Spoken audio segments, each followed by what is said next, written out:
Akhir-akhir ini masjid ataupun situs Masjid Al-Aqsa yang berada di daerah antara Israel dan Palestina sangat memprihatinkan kondisinya saat ini, karena terlihat bahwa situs itu ataupun Masjid Al-Aqsa itu sudah semakin ada nampak keretakan dan semakin miring.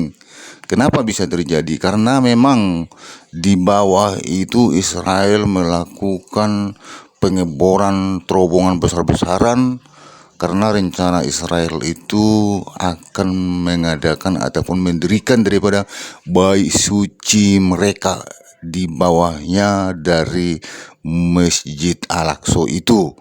Jadi akibatnya karena terjadi pengeboran ataupun penggalian terowongan besar-besaran di bawah masjid itu, terjadi pergeseran tanah dan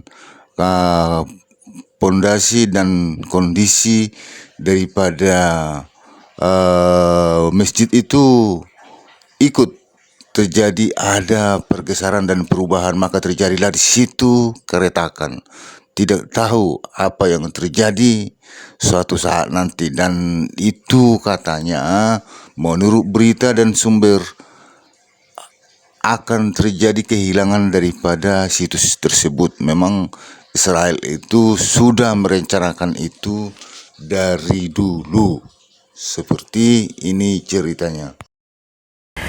Ini informasi lengkapnya. Israel semakin gile katanya. Lanjut gali terowongan di bawah Masjid Al-Aqsa. Israel dikabarkan terus melakukan terowongan di bawah Masjid Al-Aqsa, sehingga bangunan bersejarah itu terancam roboh.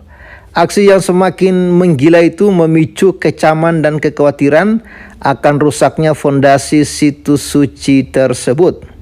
Anadolu Agency melaporkan aktivitas terowongan di Yerusalem Timur hingga kini terus berlanjut, meski terdapat berbagai kritik dan protes mengenai kerusakan yang ditimbulkan.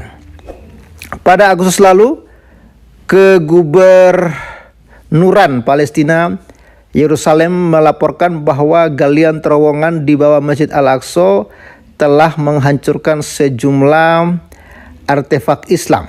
Otoritas pun menuduh Israel sengaja menghancurkan artefak Islam yang berasal dari zaman Umayyah, karena peninggalan tersebut merupakan bukti hidup dan konklusif mengenai kepemilikan sah umat Islam atas situs tersebut. Para kritikus baru-baru ini juga menyoroti kekhawatiran akan Masjid Al-Aqsa yang terancam roboh buntut galian terowongan yang dilakukan Israel, dikutip dari Middle East Monitor. Mereka menilai Israel sedang menggenjot pembangunan terowongan untuk memperkuat klaim historisnya atas Yerusalem.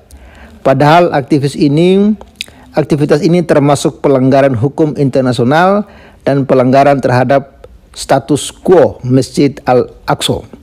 Lalu Perdana Menteri Israel Benjamin Netanyahu pada bulan September lalu meresmikan terowongan Jalan Siarah saat Menteri Luar Negeri Amerika Serikat Marco Rubio berkunjung ke sana. Israel mengklaim proyek ini merupakan restorasi arkeologi dan tidak digali langsung di bawah Masjid Al-Aqsa. Jalur terowongan ini terbentang dari kawasan Silwan Kota Daud menuju Tempel Mount atau lokasi Masjid Al-Aqsa. Jalur ini sudah ada sejak dulu, yang biasa digunakan peziarah Yahudi untuk menuju bait suci kedua. Masjid Al-Aqsa adalah situs paling suci ketiga di dunia bagi umat Islam. Umat Yahudi menyebut area ini sebagai Tempel Mount dan mengklaim terdapat 2 situs Yahudi di sana. Israel menduduki Yerusalem Timur selama Perang Arab-Israel pada tahun 1967 silam. Negeri Zionis kemudian mencaplok seluruh kota pada tahun 1980 yang tidak pernah diakui komunitas internasional Demikian dikutip Middle East Monitor. Ya, dan sejumlah terowongan bawah tanah yang sedang digali oleh Israel di wilayah Yerusalem yang dipromosikan sebagai proyek arkeologi menuai kritikan dan kekhawatiran. Penggalian terowongan bawah tanah itu telah sampai ke dekat kompleks Masjid Al-Aqsa yang disucikan oleh umat Islam. Ya, memang mereka khawatir dengan penggalian terowongan ini akan menghancurkan masjid tersebut. Terowongan kontroversial itu terekam video pada Senin 29 bulan 9 waktu setempat yang dirilis oleh Anadolu Agency. Lalu peresmian terowongan yang disebut sebagai Jalan Syarah baru-baru ini oleh Perdana Menteri Benjamin Netanyahu merupakan salah satu dari banyak proyek serupa di wilayah tersebut. Lalu aktivitas-aktivitas serupa oleh Israel menurut laporan Anadolu Agency semakin intensif di tengah perang yang terus berkecamuk di jalur Gaza dan ketika meningkatnya kunjungan para pejabat Israel ke kompleks Masjid Al-Aqsa. Aktivitas provokatif terjadi di kompleks Masjid Al-Aqsa beberapa waktu terakhir, termasuk ketika seorang anggota parlemen Tel Aviv mengibarkan bendera Israel di dalam kompleks suci tersebut dan seorang menteri menyerukan pembangunan kuil Yahudi di lokasi tersebut. Tindakan semacam itu memicu kekhawatiran bahwa penggalian terowongan hingga ke dekat kompleks suci itu bertujuan untuk merusak Masjid Al-Aqsa baik secara langsung maupun dengan menyebabkan kerusakan struktural. Otoritas Yerusalem di Yerusalem Palestina pada Agustus lalu menyatakan bahwa Israel sedang melakukan penggalian di bawah Masjid Al-Aqsa di Yerusalem Timur dan menghancurkan artefak-artefak Islam.